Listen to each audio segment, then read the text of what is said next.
want you to take these few seconds to think about what is the first thing that comes to your mind when you think of Africa.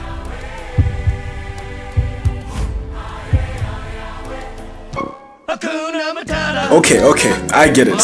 Lion King was extremely popular. But there's a lot more to Africa than just Timon and Pumbaa. For a start, Africa is incredibly beautiful, with sights that can be seen nowhere else in the world.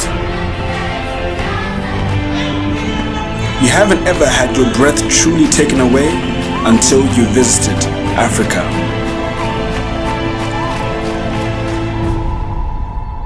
But it's not just the beautiful sights that makes this place so special.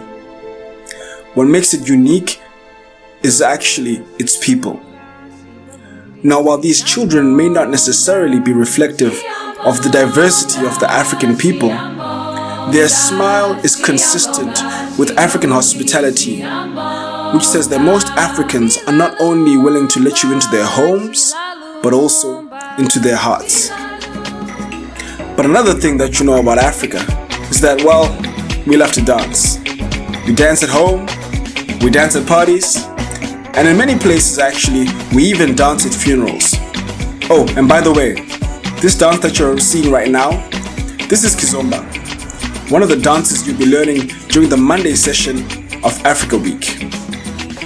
But over and above the beautiful sights and the dancing, Africa has also made significant societal and economic progress over the last few years. And I'll let this gentleman from Al Jazeera tell you a little bit more about that. 9 different African countries, right? And guess where 4 of the 10 fastest growing economies in the world are located?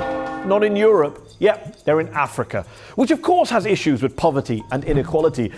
But let's not forget that 1 in 3 Africans is middle class, and the continent is one of the fastest growing markets in the world for mobile phones. And guess which one of these 2 places is in Africa?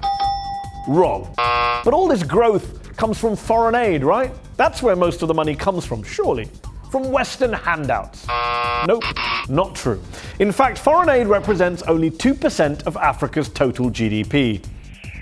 In 2010, Africans living outside of Africa sent more cash back to their families at home than the rest of the entire world provided to the continent in foreign aid. How about the plight of poor African women? Well, the continent has had 7 female presidents. The United States?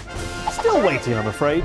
Meanwhile, Rwanda has the highest proportion of female parliamentarians in the world, 64%. Over in the UK Parliament, it's a record 29%.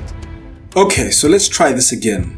Now when you think of Africa, what's the first thing that comes to your mind? Alright, I get it. It's gonna take a lot more than a few minutes to take away Lion Kings from our heads. But that's okay, because we have an entire week dedicated to African business and culture. So welcome to the Africa Week 2016.